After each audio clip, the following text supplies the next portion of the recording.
Welcome to the Restored Living Podcast. We're your hosts, Josh and Jalen Harrell. We are a husband and wife who are passionate about partnering with people to rebuild, restore, and renew their lives to the purpose God has for them.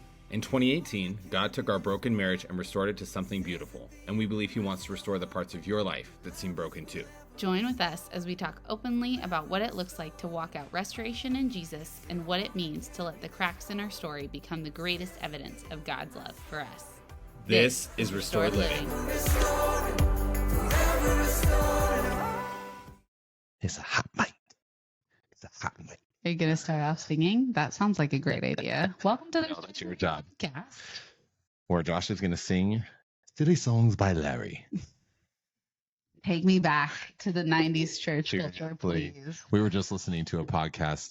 It's what's it called? The Money Happy Hour? Smart Money Happy Hour. It's George Campbell and Rachel Cruz, but it's funny because they were doing this whole what is the big thing for teens now, and then they were comparing it to what was the big thing for them then in different categories like favorite energy drink, influencers, all this different stuff. What clothing are the kids wearing these days? Favorite stores. It was really funny. There's a lot of nostalgia talk. Being a millennial, an elder, I guess, are we called elder millennials technically? I feel like we fall in the middle. I feel like we're the middle sibling. The true millennial. Maybe we're true millennials. We're not young millennials or elder. We are true millennials. Sometimes I feel like my mind is elder millennial. Oh, for sure. Sometimes I just feel a little elder. Well, our friends are like in their late 30s, early 40s. What did we see when we went to a Yellow Card concert? Oh. One of the perks of living in Arizona is that everybody comes to your city. Yeah, because everyone wants to do concerts in a which sunny is state. Awesome. So you tend to catch all the concerts. So we went to see Yellow Card, which was like a blast from the past. Oh my gosh. But they're emo elder.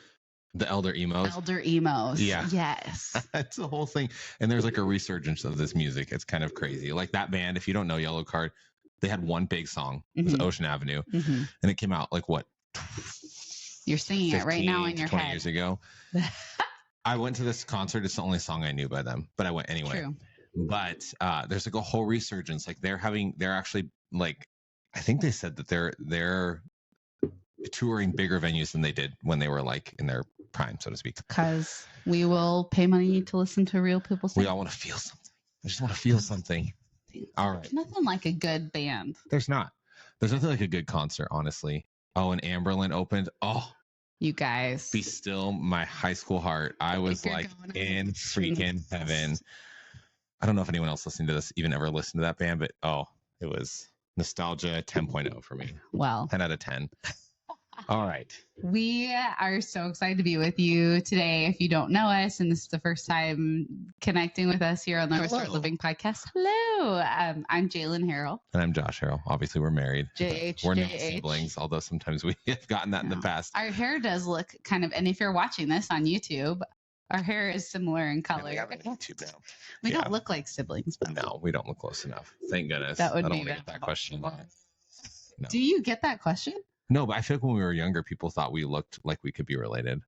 I had a couple people tell me that at church once, so I don't know. It's the dark hair, about dark, that, but kind I'm of going to reserve my thoughts because we might go on a tangent that we might not come back from. No, so there's that. Come back from it.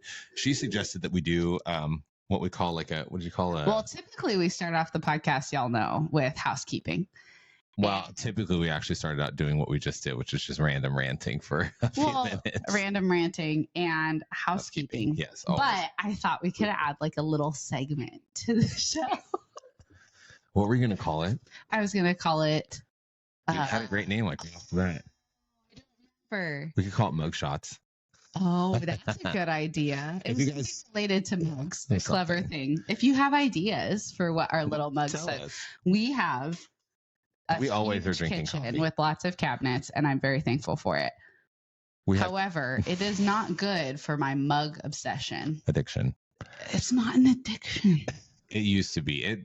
I have not bought a mug in a long time. No, that's true. But for a while there, Ray Dunn, it looked like she threw up in our cabinets because every Ray Dunn mug was $6. If you know, you know. They're only $6. I feel like she's kind of fading. But all that to say, we have like 3 full shelves that are 2 layers deep of mugs, and some of them we've stacked a 3rd layer like on their side because we have so many. But we are the kind of people where we kind of pick our coffee mug based, like we don't just grab a mug out. It's very much like a feeling. Like a prophecy. There's like some days I'm like, I want Jay to know how much I love that she's my wifey. So I give her a wifey mug. He gets up way earlier than me. Don't tell him how early you get up. It's gross. It's not fun. But he gets up early, he writes me a note, and he leaves me a coffee mug in the morning. Always and I very feel like I intentional can't about pick which one I any pick. different one because he's picked it up for me. Yes. So I picked them. So like today, these are the only 2 Starbucks mugs we own. And I have the Oregon one, and she's got Disneyland. And oh, you guys, this Disneyland one is it's awesome. such a fun, and it's got purple, which is my favorite color. It is I love mugs, like when you collect mugs from places that really like you love so much. And then that was a Oregon special mug. trip too. Disneyland was. Oregon, we actually bought.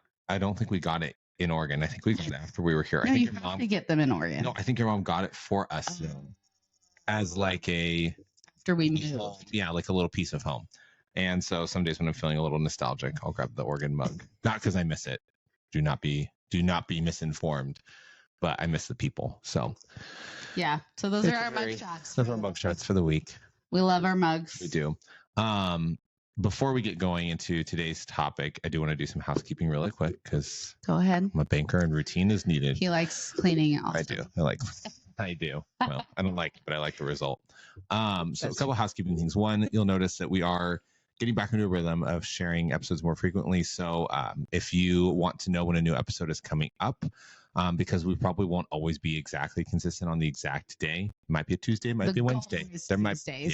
But do the little subscribe button or the follow button, whichever one it is, and that way when a new episode gets dropped, you'll get a little notification on your phone, and it'll pop into your library, and it'll be super easy for you to find. Subscribe on YouTube, follow on Spotify and Apple Podcasts. Yeah. But that'll just give you notifications of when we put out new episodes. Sometimes we'll do extra ones.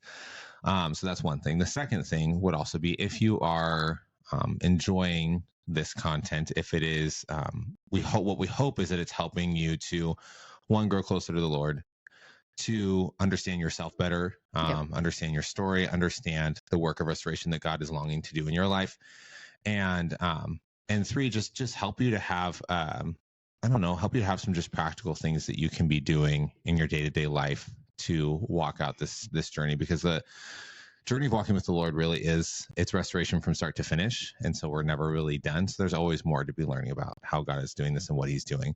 Sorry, I hate notifications on my phone. So it's, with that being said, if you feel like this is something that is adding value to your life, we just ask that you share it with the people you know, the people you love, with other people that you feel might need it or might benefit from it, because we just want it to reach the people that it's for. And so we just ask that. We are here for you. We are here for you. And then let's see, any other things that we wanted to put in there as well. We will again be, actually by the time this episode comes out, I think the website will be done. It will be constantly evolving, but it will be up. So restoredliving.org will be up and running right now. If you try to go to it, it says this is a private website because we're still working on it. We are. But in the meantime, if you're looking for resources or you have questions or things like that, you can always message us at Restored Living on Instagram, or you can email us at restoredlivingministries@gmail.com. Those are both ways you can get in touch with us. In the meantime, we will have a contact us tab on the website. Yes. But for now, those are the ways to do it. The website, else? I'm excited about how that's going to be used to help you guys have resources, tangible resources in your hand. Yeah.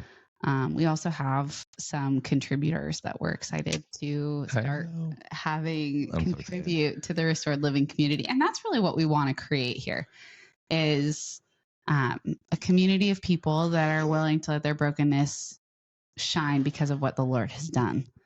And there is power. I believe this for 2024 as well, that there's huge power in us letting our brokenness be what it is and allowing God to fill those cracks and allow it to shine, because there's no other way to live, y'all. Like, a lot of what we're going to be talking about today relates to that in one way or another. I mean, most of what we talk about everything. Everything we talk about relates to that core subject, but I think today especially, this topic is it's timely because of us entering into this new year. And so we were talking earlier about like, what do we want to talk about that is timely? Like we were asking each other, like, what do people need to hear right now? Yeah. What encouragement do they need? What are they currently like? What are the things that are already on our minds as just people, right? Both as followers of Jesus and as just people going through life. Like, what are the things on our minds? And this topic, I feel like, touches a lot of areas of our lives. So I feel like restored living as a whole is a very different way of living than the world. And so this is going to be part of our Navigating Culture series. But we're going to talk about restoring resolutions. And everybody I feel like most of us have a love-hate relationship with resolutions. We love the idea. We love the idea of becoming better, of becoming more, of becoming the best version of ourselves. Which I think is biblical. Yes, I do think there is, because there is a process throughout our walk with Jesus where we are becoming more like Christ. We're becoming better versions. But we get it a little bit twisted in the world sense because we think, I want to become the best version of myself. I want to be a better me. And it's not wrong, but it is incomplete. It's twisted, yeah. The idea is that the way that we become better is becoming more like Christ, not by becoming some better version of ourselves that we can search within us to find. And so this idea of restoring resolutions is how can we get back to resolutions being something that are really centered on becoming more like Christ, and on the work that he is calling us into, rather than being distracted by surface level goals or ideas or things that the world might entice us with, success, even things like personal development. These things can become idols in our life. Become idols and take a place in our life. And honestly, a lot of them are more fruit focused and less root focused. And so we want to talk today about that. Ooh, that's good. Say that again.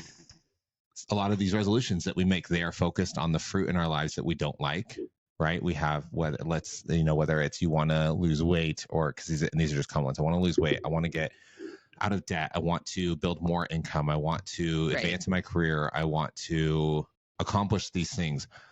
They're focused on a lot of fruit things. Those are external things that we see in our lives. But the reality is that at the root of all of those things is something much deeper. And Jesus doesn't call us to fruit management. He calls us to root excavation in our lives. And so we want to talk about how we can take the concept of resolutions and let's go back to the roots and let's start where it really begins. Yeah.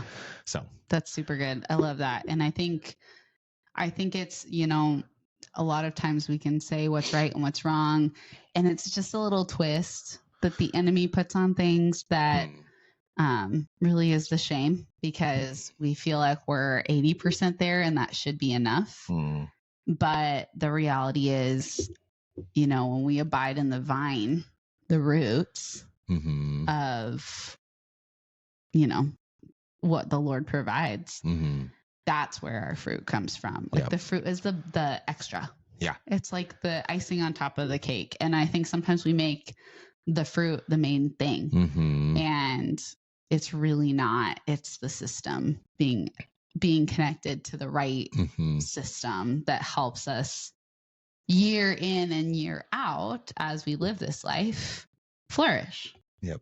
In whatever season is happening, right? Because if we're connected to the root system and the vine, we can weather the winter storms. We can weather the harvest and the growth seasons that are hard too. Yeah.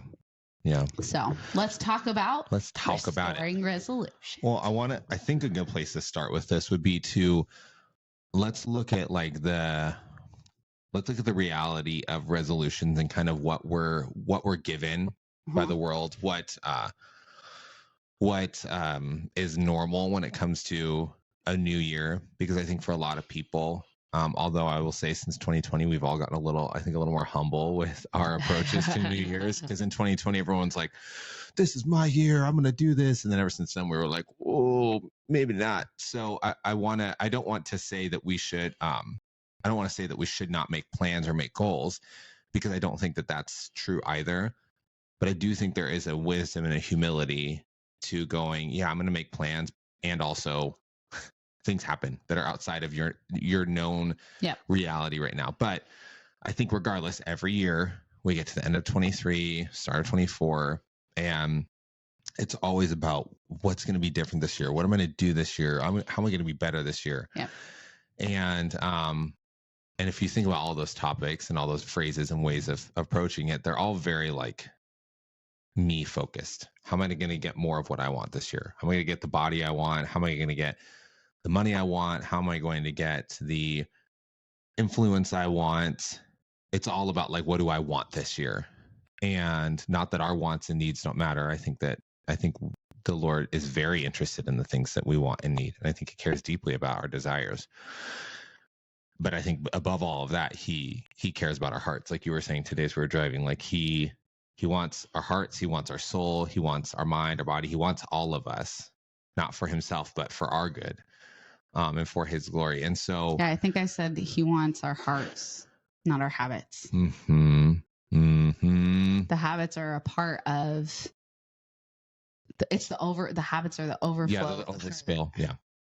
The heart is where it all stems from. It's that root system like Josh was talking about. Yeah. And I think we do focus too much on the habits. Like my weight is out of control or under, like whatever. I'm working on my fitness, my financial health goals. Yep. Health is, I feel like, tied to a lot of it. Well, and I think that you will even be told by the most well-meaning people that the way your life will turn out this year rises and falls on your habits. Mm-hmm. And again, not true, but incomplete. Because not untrue, but incomplete. So, am I true? Distinction. Not untrue, but incomplete. And the reason for that is because you can change all the habits you want. You can get up earlier. You can eat better. You can work out. You can do all those things. You can budget better. You can eat, and you will probably get closer to the health that you want, the money that you want, the things that you want. But if it takes going a layer deeper and asking, like, why do you want that thing? Like, what's at the root of why you are so desiring whatever that thing is? Mm-hmm. It takes getting to that place in order to see long-lasting change, I think, in any area. And a lot of times those desires that we have, they stem from areas of either hurt or a lack or wounding that we have. And so we're trying to get something, right, to fill a hole in us. And so we want to kind of flip that around a little bit and say, what would it look like if we were to actually get to those roots and invite the Lord into our lives to do something different this year, to do something new, right? To shift from here's all the things I want to get this year and accomplish to what does it look like for me to become more like Jesus this year? And what if that was like... Yeah. Well, I would even say it in like, because some of you guys might just tune that out, right? And you might be like, hey, I don't care about being like Jesus. And some of you really do care. But I would even say, even just surrendering your plan for your life and submitting that to the Lord, mm-hmm. and saying, God, what do you want? What do you want to do in me this year? Because a lot of times I feel like we make our plans. I mean, there's this saying, man makes his plans and God laughs, Yeah, it's not in the Bible, but someone said it. And I think that's definitely true. That was true for me in 2022, where I had all these plans and God was like, nope, you don't do any of that. I like to think that it's more like we make our plans. Isn't the scripture like man makes his plans, but the Lord orders his steps? Yep. That's 100% what it is. Because the part of like, and God laughs makes me feel like he's kind of like thinks we're stupid or he's indifferent to our plans. But I think he does see our plans and like he's like, not quite. Like, actually, I want to do something different. Yeah. Yeah. And I think submission to that will help we'll get deeper into that. Submission's a big part of that puzzle where we are able to really go off and do some great, backtrack here. We're at the beginning of the year. And some of you guys might already have resolutions that you're like kicking butt in. You're like taking names, you're seeing change happen, but there's this underlying fear in you. And I've worked as a health coach for 9 years now. And I saw it every year, like people are doing good these first few weeks, but there's this underlying fear of like, can I keep this going? Right. And the truth is you can't, right? That fear is reality because we're fallen people. We have fallen tendencies. And at some point the streak has to break, right? Yeah. But that thinking all rises and falls on your shoulders. So it feels just like this weight of like, my life is in my hands and I have to do all of these things in order to be great or successful or, you name it. And I think God is inviting us into a more easy way of living. A more free way of living.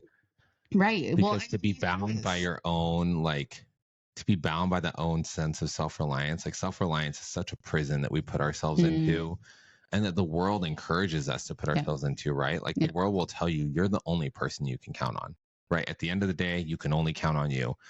And so, or your reputation with yourself is what matters the most. And that's why you're not where you are, because you have a bad reputation with yourself. It's all of this, it's all on me. Yeah. And it's a prison, and it is taking on a burden that we're not supposed to carry, the burden of being responsible for everything in our life. Yeah. Which is why we need to be connected to the right root system, right? If we are not capable as beings of being the vine, we're just not. Oof, that's good. We're not capable of being the vine. Yeah. But we want to think we are. And so we try to do this thing and that thing. Why do you think that is? Why do you think we want to be the vine? What's at the root of that? Pride. Yep. I was feeling the same thing. We've said a lot of pride. We've said often that we both have seen in our own lives and in talking with others that pride, it really is that thing. It's the thing that made Lucifer fall. It is the thing that is the main sin. I feel like it's the original sin. It's like the first sin was pride, because Lucifer wanted what God had. He wanted the glory, and he didn't see why he couldn't have it. And so in his pride, he tried to take from the Lord what is only to be his, right? Lucifer was created by God. The angels are also created beings. They did not exist with God in the beginning. So that sense of there's something to pride being at the root of a lot, if not all, of our sin, and wanting to be the vine and be self-sufficient. And it's so praised, again, in our culture, it's so praised to be self-sufficient. It is so praised to be able to say, I did this for myself. I was in this place, but I climbed out, or those underdog stories that we hear of somebody growing up in extreme poverty, and now they've created and amassed this massive wealth for themselves and status. And we praise that because, wow, look at what they did. That takes grit and determination. And there's no talk of man, that took God's favor and grace on their life for that to happen. Grace and surrender are not sexy. They're not sexy terms, and people don't see grace. It's a weakness. To need grace is weak. You shouldn't need grace. You should be able to, and we wouldn't maybe outwardly say that, but I think even in the church, a lot of times we don't want to acknowledge the fact that we need grace, because we want to, again, the world we live in does not encourage grace. The world we live in encourages performance and achievement and the ability to make something of yourself or for yourself. Yeah. And so this concept of a New Year's resolution can get very wrapped up in that same ideology and mindset, which is that it's all on me to make happen this year what I want to see come to fruition. Or manifesting. My gosh, the amount that I see the idea of manifesting, that's the epitome of being the vine. It's the epitome of saying that I will sprout from my life everything I want by purely manifesting it, right? I will, what I see, I want in my hands, and I'm going to create that from start to finish. And I'm going to make it happen. And sometimes we'll sprinkle God on it to make it sound like he's the one making it happen. I'm going to partner with the Lord to make this happen. And it's yeah, we do partner with the Lord, but are we making sure to humble ourselves and say whatever happens this year, it will be by the hand and by the grace of God, all by him and for him, because scripture says that everything in creation was created by him and for him. And that is true then, and it is true now, and it will always be true. And so I think we have to be really careful that we don't fall into the trap of thinking that our 2024 rises and falls on our ability to make something happen. Oh, say it again for the people in the back. Sorry about it. And here's why I think we're so passionate about this. And some of, please don't hear what we're not saying here. We're not saying that having goals is bad. I love goals. I'm a go-getter. We have goals for this year. We have things we want to see happen. Those here in a second. But I think our heart posture has to be surrendered. I think our heart posture has to be grace-filled. Mm-hmm. Because if we, it doesn't have to be. I'll rescind my comment. You have two options. Yeah. You can surrender, be grace-filled, be humbled, and see what the Lord is going to do. Or you can try and do it by your own strength. You can do both, or one or the other. Yeah. You can't do both. Yeah. You have the choice of both. You have the choice of both, though. I think that. And I've done both decisions. Yeah. And I will tell you, when I lay down my pride, when I sit at the feet of Jesus and I give him my wants and desires, which is not easy. Mm-mm. It is not easy. It sucks a lot. I'll even tell you, so this is just a very vulnerable thing that I'm sharing, but I told you this last week, even. So many of you guys know I've been a health coach for the last 9 years, and I'm not at the healthiest weight for me right now in my body. And that frustrates me. And it's not for lack of trying. I go to the gym 5 days a week. I eat relatively healthy. And there are also other things that the Lord is asking me to put my strength into. And sometimes I have to, like I was telling Josh, looking back at old before and after photos of myself. And is that a desire of mine to have a healthy and fit body? 100% it is. 100%. But is that where I need to be putting all of my focus right now? I don't know. I'm really leaving that up to the Lord, because there were seasons where that was really important. And that was a really spiritual transformation for me. And that's where I found that I was successful in my health and wellness goals, when it was the right timing, when I was cleaning up my body as a temple. So if you have like a health and wellness goal this year, I'm not saying don't have it. I'm just saying, is it what God wants for you? And is it in the healthiest way possible that you're looking at that? Because I do think if we are comparing ourselves to Joe Schmo on Instagram or Susie Talks a Lot at the gym, yeah, that's not the place we should be coming from with our New Year's resolutions, out of comparison and comparison is the thief of joy. Yeah. And if we surrender those wants and desires, not that they're bad, but surrender them to the Lord who knows us well. And I think in that he will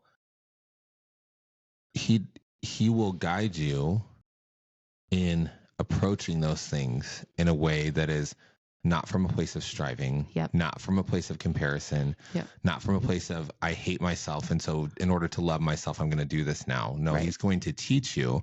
It will be slower. It will be at times harder, and it will also be freer, because you will have an assurance that your value, your worth, your measure for success does not rise and fall on whether or not you hit that goal this year. Your measure of success and your value and your worth is unshifting and unchanging, because it is rooted in who he says you are and who he is. And so then you can approach those goals from a place of wholeness and a place of health, rather than approaching them from a place of striving, which will temporarily give you the result you want until you can't strive anymore. And then that thing falls apart. And now suddenly you're left in a place of like, this thing that I worked so hard for, either I got to it finally and I don't feel any happier. You know, we've heard that from people where like they would have this amazing transformation physically, and they're like, I'm not happier. Like, why am I not happier? I thought when I lost that 20 or 40 or 100 pounds, I would be happier. And usually there's a season or a phase of it where they are, but then everything underneath that, all of that unhealth was hiding, and now it comes to the surface. Well, and it has to be dealt with. It's like with weeds, right? So we have these weeds in our backyard because we haven't been spraying. We haven't been preventative. And so I've been finding all these weeds. Well, I tried to pull some of them up yesterday, and I could only get the tops. Don't you hate that? Like, I hate when you only get the tops, but you can't get the roots. And the reason I hate it is because it's going to come back. They're going to come back. You just know. And when you don't surrender to the Lord's will in your life and what he wants to do with your wants and desires, right? Psalm 37:4 talks about delight in the Lord, and he will give you the desires of your heart. But the first thing you have to do is delight in the Lord. And the reason for that is because when we delight in the Lord, which we have done this the backwards way so many times, we've delighted in our heart's desires, and then we've asked the Lord to give it to us. And it's literally the inverse. But we call that delighting in the Lord. But we call it delighting in the Lord. I'm going to invite God to give me what I want. And it's like, no, that's not really how it works. We're actually invited to delight in him, to learn that he is the source of all good things, that he is the good thing.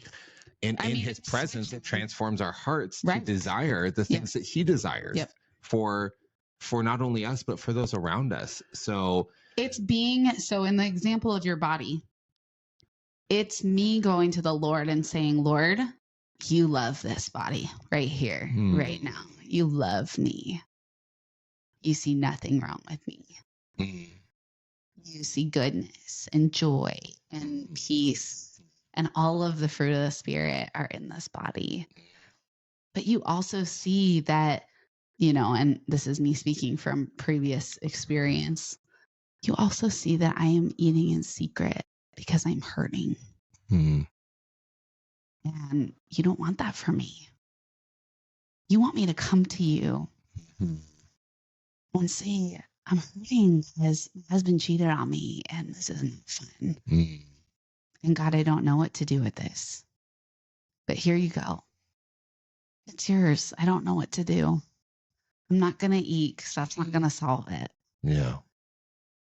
But me bringing my cares to you, it might not solve it, but you can carry that burden with me and for me. Yeah. Such a different approach. Such a different approach. And those are the roots, y'all. Yeah. Those are the roots we want to help you guys with this year, is getting down to those roots. It's about your heart. It's not about the habits. The habits will follow when your heart is aligned in the proper way and getting restored. But that's why rebuild, restore, and renew is important. The rebuilding is what we do. The restoring is what only God can do. Like, can I say that again? Yep. Restoring is what God can do. Yep. Only what God can do. And then that makes a renewed creation. When us and God partner in what we can do and what only God can do. Yeah. That's how you get a renewed, restored life. Yeah. And so, you might be kind of asking yourself then, like, practically, what does this look like? Okay, maybe you're sitting here and you're like, I have goals and I have dreams and they matter to me. And maybe you're even thinking, this feels like something the Lord's calling me to do this year. And I would say that's good. That is so good. I'm so happy to hear that you have such a desire for transformation in your life this year. That's a good desire. That is not a wrongful desire. But if you're also wanting to say, I want to live a life where I'm willing to surrender all of my wants and desires and all of these things to the Lord so that he can do with them what he sees best fit, then we want to give you some ways to practically do that. We want to help you navigate that. And so as I'm thinking about that, and first steps that you can take, I think it's important that you take all the things you want to do this year, write them all out, whatever they might be, all these dreams, like really get so that you can see in front of you, like, what is it that I'm desiring this year? And then I would encourage you, before you do anything else with them, before you make a plan, before you create tactics to accomplish them, take time to take that list get away from all the noise, even if it's going into your bathroom or a closet in your house and locking yourself in for 10 minutes and truly put yourself in a position of surrender before the Lord and bring those wants to him. Like, even if you literally have to like put the list in front of you on the ground and lay it down and be on your knees and just say, Lord, these are my desires, and like bring it to a moment with Lord. I'm not going to tell you how that should look, but I just feel very, very much so in my spirit that is like such an essential first step into entering into this year, is to bring those wants and desires before the Lord in a place of true surrender, and to say, Lord, I know that you can do more with these desires than I can, and I know that you know better what to do with them than I do. Yeah. And if you're not there, where you're like, I don't think that's true, that's okay. Like maybe that's where you need to start then, is starting with, Lord, I don't know if I trust you with the things that I want. I don't know if I trust you enough to give them to you. But maybe you desire that, and it's asking the Lord, like, help me to learn how to trust you this year with the things that I want. Because that's a really hard thing to lay down and surrender your own plans for the year, much less your life. Well, and there's a root to that too, right? Yeah. We are all broken people. We're all hurt by something. And if you think you're not, it's okay. You can be there. Because we sure have. I'm healed now. Or even like, I'm good. I got a good life. I don't have any goals. I feel really good about this. Or not even, I don't have any goals, but like, I got this. You know, I got this is probably the most dangerous place you can be, y'all. And I say that from a person who was like, I mean, I was wearing all the t-shirts that said, I am strong, I am this, I am that, like affirmations I would say to myself each morning. And that slight shift from, God, you are strong, you are worthy, you are holy, you can hold this. And I am strong, I am worthy, I can hold this. Oh, when you say them back to back like that, it's just makes me want to throw up a little bit. I used to all the time. Yeah. And honestly, when you say them alone, they don't sound bad. Like, lies never sound like lies until you put them next to the truth. Ooh. And so when I remember times where you're, and even now we'll say this, like, I am worthy, I am enough, I am capable, I am strong. Those all sound really good. Like, you would say that. And I think even most followers of Jesus would be like, yeah, for sure. Absolutely you are. Until we say the truth, again, they're incomplete. But the truth is that God is worthy, and God is able, and God is enough. God. And because of Jesus, we are made. Like, I think a better truth that we can say, a more real truth, is that I am made enough by Jesus. Oh, yes. I am made worthy by Jesus, because what it does is it tells us our identity. I am made, but it roots it back because of Jesus. It roots it back to Jesus, because if we start playing that narrative of I am enough, I am worthy, you don't need Jesus for any of that. And if we don't need Jesus, what's the point? So when you said those two together, I was like, wow, I've never heard those things sound more false than they did in that moment. It's tricky. It's a tricky thing, and the devil's like that, man. He's tricky. He's sly. He's going to do same tricks. Like, he doesn't really change his tactics at all. No. But he's tricky, and it can be easy to fall down that path, especially when we're going after what I feel like are heavenly desire goals. Like, we know that we are made in the image of God. Therefore, we know the greatness that we once possessed, I think, deep in our souls. And that we carry with us. Yeah. And we want that back. And so I think that's where the driving force of our habits, the things that we want to change in the new year, come from, is we want to become more like Christ. We want to become like, that's the root of it, right? Yeah, because the things that we desire, we're longing to recapture what belongs to us. Yep. Right? Because our birthright as sons and daughters of the King, our birthright is heaven. Yep. Like, eternity perfect relationship with God. That is our birthright. And so when you become a new creation and the old is gone, the new has come, you have died with Christ and risen again, your birthright inheritance is now heaven. And for the rest of your life, you're even before we know Jesus, our hearts crave that, right? Because it's what we were made for.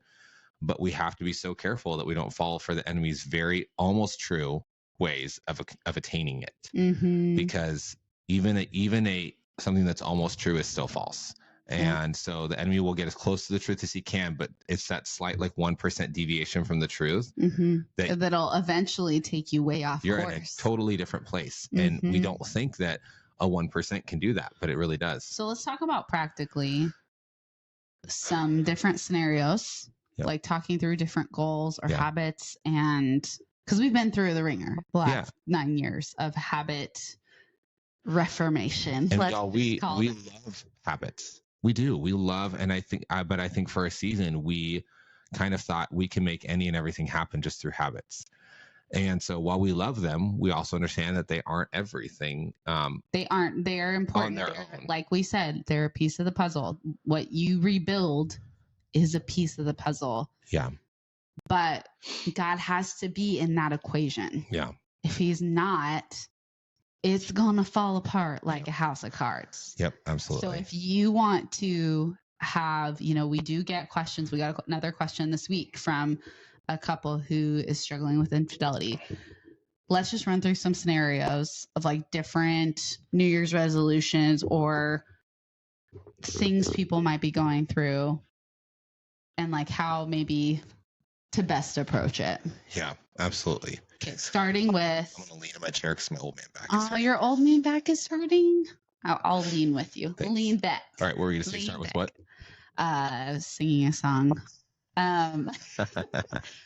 Well, let's start off with biggest New Year's resolution ever, every year. What is it? I'm going to lose weight this year. I'm going to lose weight. I'm going to hit the gym. So practical. Yeah, well, I would say rebuilding. Let's do rebuilding and restoring tools. Yeah. So I think well, why don't you kick us off on that? Because I think you know where you're taking the train. Kick us off. Well, I think so. Restoring is always going to be the same. So we won't be talking about restoring very much, but it is that restoring is that practice of God. I see an issue in my life. And I think what's really important when we do the restoration process with the Lord is we come to him honestly with our weaknesses. Yeah. So in this case, it's being honest about, I will say for myself, back in 2015 when I lost 95 pounds, it was coming to the Lord and being like, I have a food addiction. I had to call it that. Yeah. And that seemed really extreme to me because I didn't want to be labeled Christians should be labeled having an addiction and blah, blah, blah. But for me, I needed to come to the Lord and I needed to be that serious. And honestly, I was just feeling really convicted when I was reading the Bible. This was really 2015 was really when I started having a strong relationship with the Lord daily. I needed him. I was a new mom and I had a 3-month-old baby and I felt so incompetent and so weak. I needed God out of desperation. And so my health journey was born out of what I didn't know was the process, but it was born out of restoration. It was born out of me coming to the Lord and being like, I can't do this and you can. Yeah. I need you. Right. So I think that's the restored part of health and wellness is realizing that I need the Lord to partner with me in this, in my health and wellness. Yeah. The rebuilding part for me was once I submitted that to the Lord, being faithful with the daily things that me starting to be more aware of what I was putting into my body and why. Right. Really, I would say even, what I found and it wasn't, here's the thing, when you partner with the Lord, it's going to feel pretty easy because his yoke is easy, y'all. Matthew 11 says that his yoke is easy and his burden is light. And people wonder why does this feel so right this time? Well, because you're partnering with the Lord. Yeah. When you are trying to hold it all yourself and do it all yourself and be the vine, it's going to feel hard. Yeah. And I can attest to that. It feels hard when you're trying to work on your health and wellness yourself and you're, just killing yourself at the gym and need to lose weight. And I need to do a lot of obligation if you're trying to just rebuild without the restore part. It's like, oh, I have to do this. Yeah, there's going to be a lot of obligation there. But it really is taking that time and saying, hey, Lord, what do you want from me today? How do you want me to honor you with my temple today? Yeah. How can this be a reflection? And y'all, some of y'all haven't maybe even been as like this might feel really spiritual and like kind of, what's the word for it? Like hyper spiritualized, over spiritualized maybe or something. But what I want to say is I think there is like a line of like, the Lord is doing everything in my life and I don't do anything. It's not what we're saying. But the Lord does want to partner with you in your life. And that's what creates testimony. Yeah. When we rebuild, God restores. It makes an incredible testimony. Yep, absolutely. And I think that, that humility that you started with of coming to the Lord with whatever thing it is, right? So if it's health, for example, starting from that place of acknowledging, right, how you've missed the mark, right? So maybe it's from the Lord saying, God, I'm sorry that I have not honored you with the body you've given me. And I want to honor you. And I'm sorry that, and when I say not honored you, I'm talking about the times that you called yourself fat and ugly and worthless. I'm not talking about the fact that you're overweight.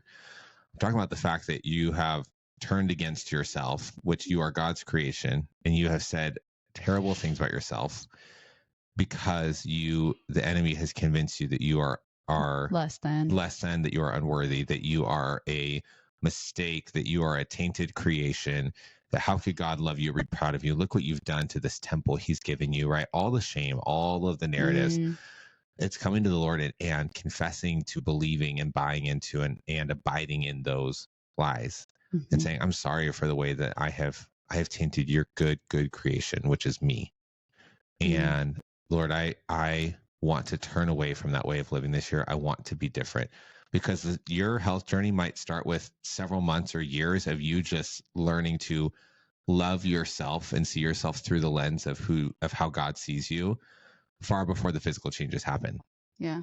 Sometimes we got to let the Lord do his work in his timing and not be so bound by our own expectations. Yeah. Because he will do something far greater than we can ask or imagine if we just give it up to him, if we are humble enough to trust him with all that he can do. Yeah.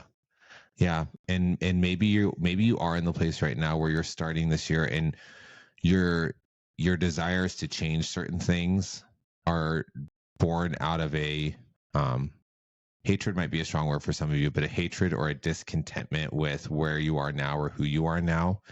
And I just want to caution you that you can't hate yourself into a better place. Ooh.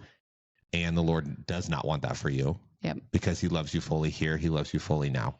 And he won't love you more then than he does now. And he's never loved you less than he does now. And so it might take starting with learning that and learning to trust him that he means that when he says it. Because from that place of being rooted in him and in truth, like the transformation will come and it will be long lasting. It will not be fleeting. It will not be temporary. And it will be a change of your heart rather than just a change of your habits and of the symptoms in your life. Yeah. So that would be one. What's another one? Well, why don't we talk about secret addiction? Ooh, yeah, that's a good one. It's just on my mind. Yeah, Holy absolutely. Spirit had it on my mind. Yeah. What would you say to the person who is struggling with a secret addiction they haven't shared with anyone? And maybe they're contemplating that this year is the year they do that. Well, first of all, I would say that do not shy away from that inkling and that prompting that you feel in your spirit for this to be that year. Mm.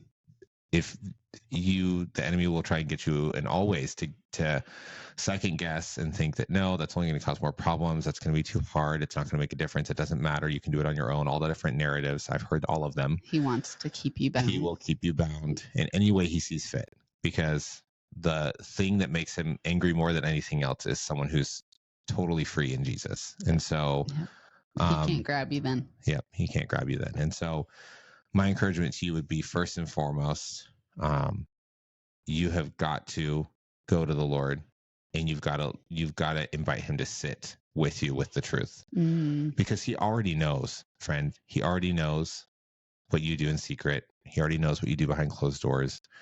He already knows your internet history. He already knows the thoughts in your head. He already knows what you're buying. He already knows what you're injecting. He already knows the pills you're taking. Like, none of this is a secret.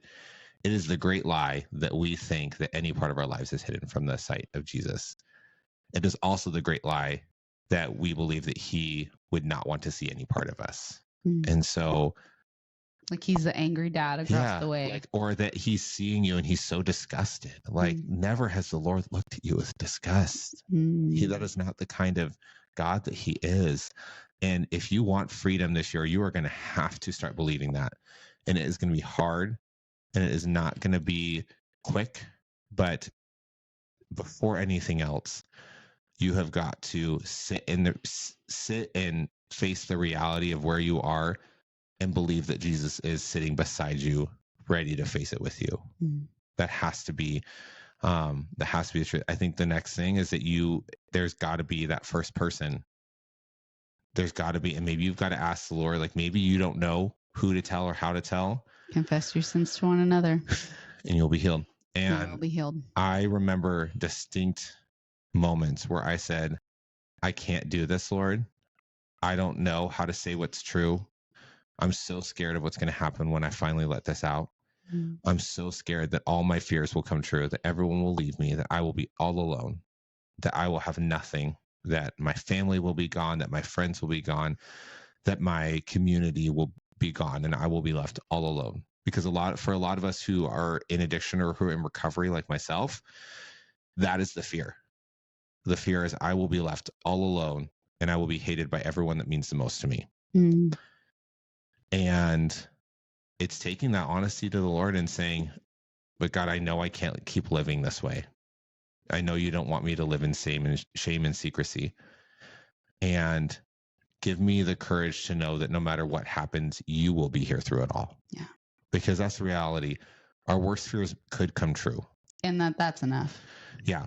That's enough. Sustaining. That although our worst fears could come true, and maybe all those things do happen, but you ask God to give you the confidence that he's not going anywhere.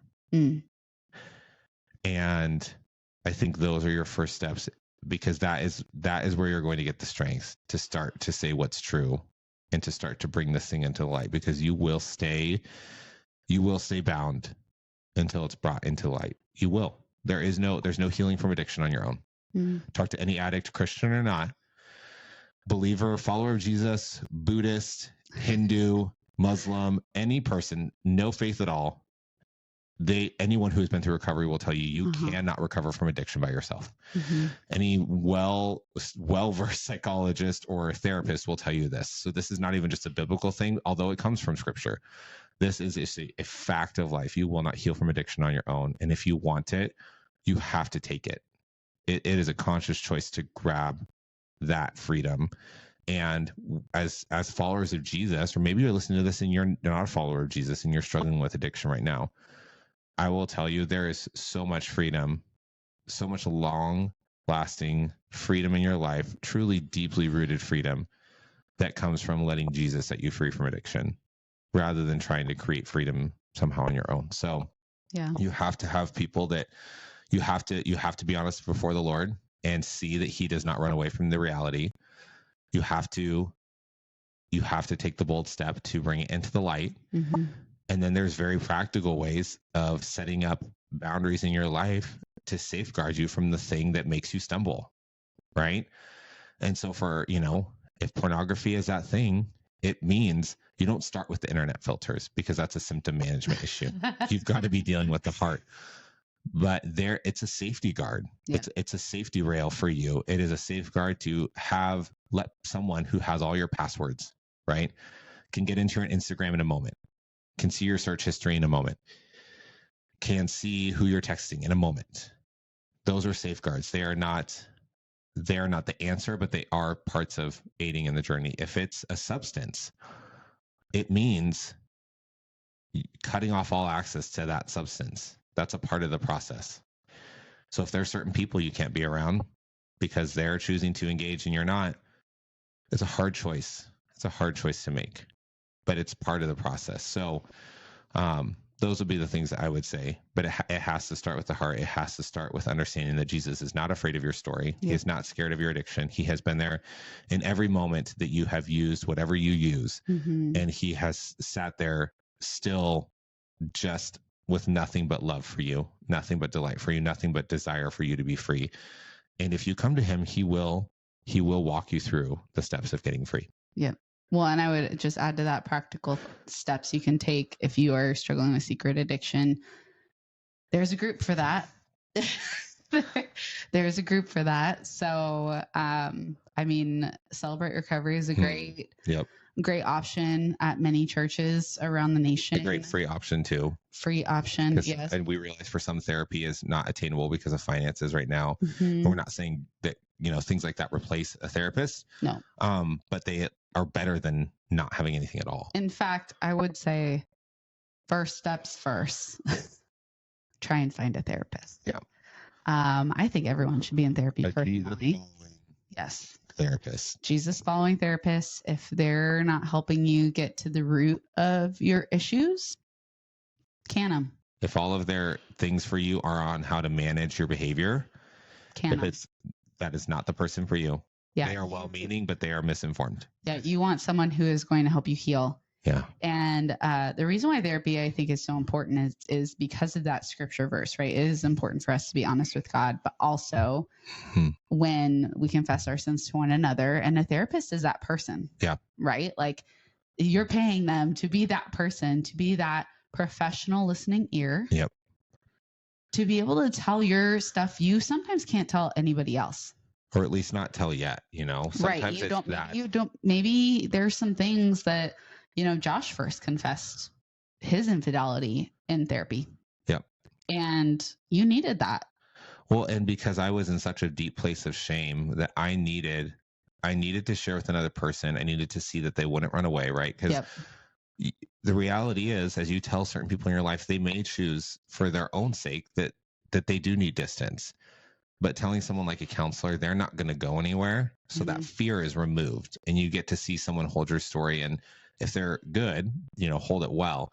And that can give you the strength, and they can help you figure out the tools and the ways to go and then begin to share this with the other people that need to know. Yeah. So therapy is huge. Celebrate Recovery is a great tool. AA groups. SA groups. SA groups. So sex for narcotics. Sex Addicts Anonymous. There's even groups for wives. If you have been betrayed, there are groups for you too. Was Al-Anon was the one that I went to. Yeah. It's like Al-Anon, which is for people who have been, for close family members of, an alcoholic in recovery. Right. Or not recovery. Unfortunately, I'll speak to the people who are victims of betrayal and secret addiction and infidelity. You have also been shot, my friend. And when that stuff comes out, it's hard. And it can be hard to know what to do because it feels like a bomb just went off in your life. And the biggest thing I can encourage you to do is get some people around you. I mean, you have to do the same steps as the person with the secret addiction. Yeah. Because it's happened to you as well. Yeah. And so, confessing that, even coming to the Lord and being like, I don't understand, Lord, what's going on? How can he do this? How can this happen to me? Where do I go for, like, just being honest with the Lord, I think is a big thing. Yep. To finding people in your life that you can trust, that can be safe people that you can share. And I would say like 2 to 3 people. Yeah. Keep like your inner circle of people that you can reach out to with anything. If you need anything. I mean, that was when we were going through our infidelity recovery, when I was going through recovery with that.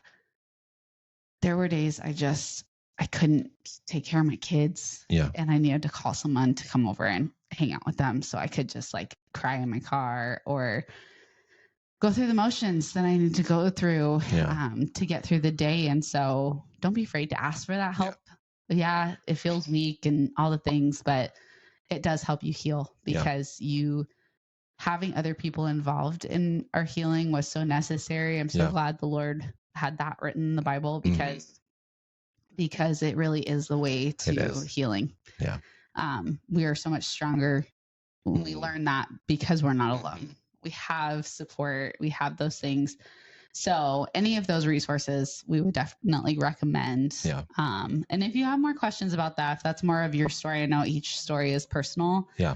So if you have questions or you just need someone to talk to, we are always a safe space. Our DMs are a safe space for you to be able to connect with us in whatever ways, whatever questions you have. Those kinds of things. I want to be sensitive about that. Yeah, of course. And I know we've shared just a couple of different examples, right, of this concept of trying to really approach those New Year's resolutions from a more restored place. You can apply this to any kind of resolution you have. So there's a lot of topics we didn't talk about today, we didn't cover that we could have, but take that same approach, that same heart posture of whatever that thing is, right?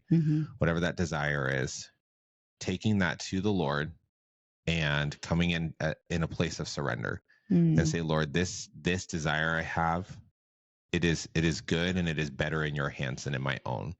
So what do you want? What do you want this year in my life? What are you wanting to do this year in my life? And then take time to listen and to hear what it is, because maybe it's exactly what you already are seeing. And he just wants to give you the right way to approach that this year. And maybe you bring that thing to him and it's something totally different. And you're like, I thought this was going to be the year that I was going to do this.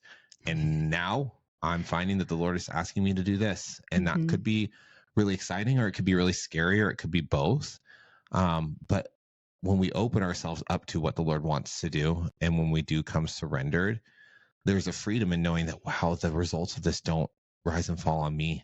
Yes. Like a burden off of our souls, that the results of this do not rise and fall on me. All that I have to bring is my obedience.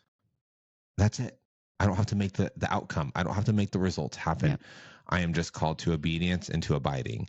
And so we just want to encourage you this year, that the Lord does desire to do a new thing in your life this year, and that the Lord does desire for goodness and fullness and richness in your life this year. And it is going to be found in surrender to him. It's going to be found in obedience to him and in abiding in him. And it's not going to require striving. It's not going to require mustering up every bit of strength you have to make it happen. You will be an active participant in it, but there is no greater joy, I think, than to see something come to fruition and to be able to just say, only God.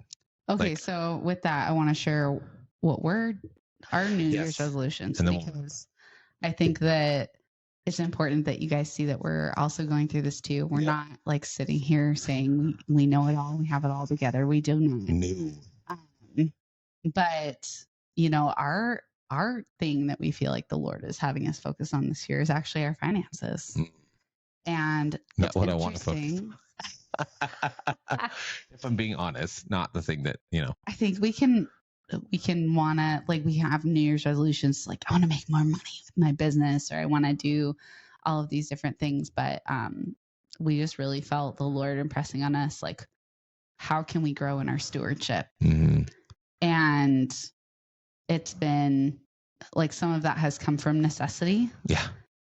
Because, inflation's a lot, and life is more expensive than it used to be, Experienced a lot of changes over the last year and a half. And our financials are, a lot of it is behavior. Mm-hmm. A lot of it is tied to our emotional well-being. Our money is very similar to our health and wellness. It's very similar to those secret addictions. And sometimes with our money, we do have secret addictions. Like I've even seen a lot of the sports gambling ads lately that make me want to throw up, because I think that families are getting wrecked by the gambling we're doing. Just in general. And so it's been an interesting process, because like we've said, we've done it both ways, right? We've done it with our own strength, and we've done it through the Lord's, and we are always more successful in everything when we are surrendered and God does it, rather than when we try and do it out of our own strength.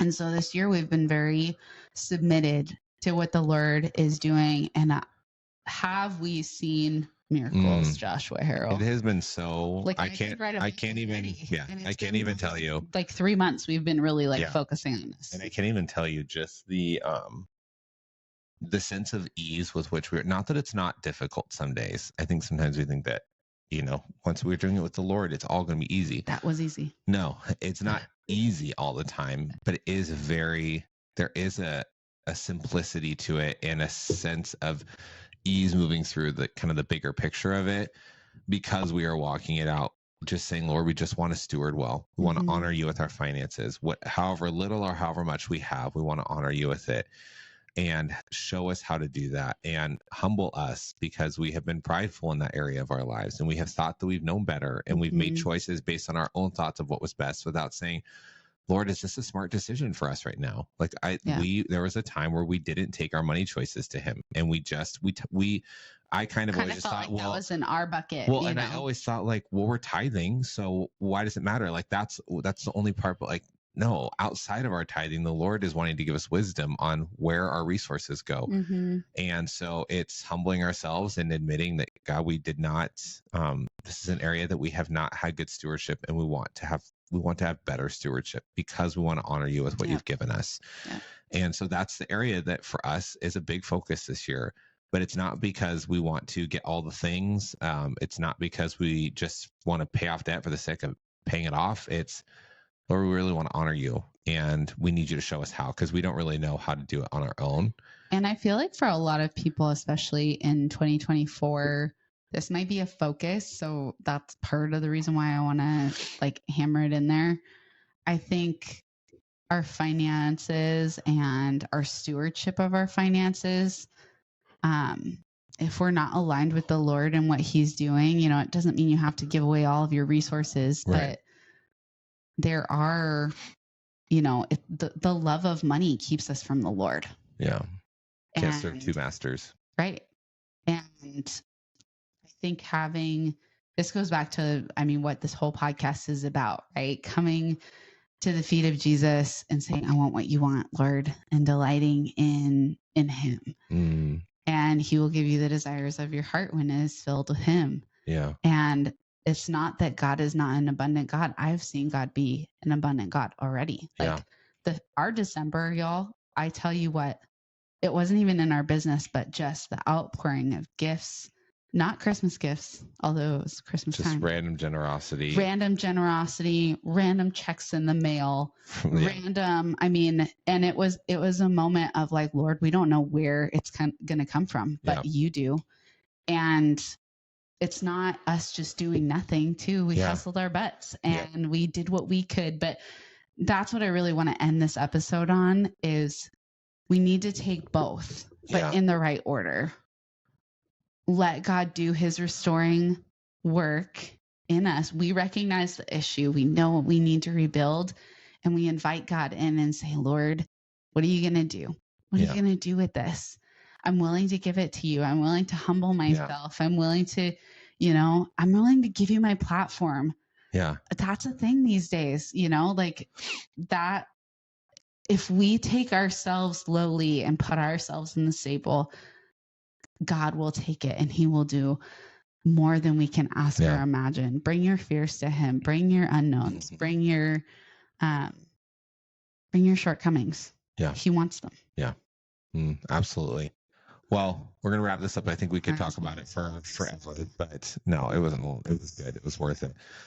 As always, we hope that these conversations, as we just are navigating these things alongside you, that they resonate with you, that they give you a sense of seeing that, like, hey, these things that you're feeling, or these things that you're wrestling through, like, we're all going through it. They're all things that we're navigating. And our desire is just to keep our eyes on Jesus, and to continue to point you guys toward him, because he's the answer. He's the solution. We are all flawed humans who are just, wanting to live a life surrendered to Jesus. And so we love you guys. We hope this is helpful for you. If it is, we just ask that you share about it, whether that's sharing with other people, sharing it on social media, whatever it is. Tag us at Restored Living on Instagram, because then we know, and then we can say hi. We love to say hi. So those things would just be super helpful. And in the meantime, I think that's all we have for you today. We will be back next week. But until next time, let's go ahead, live restored. Bye. Bye.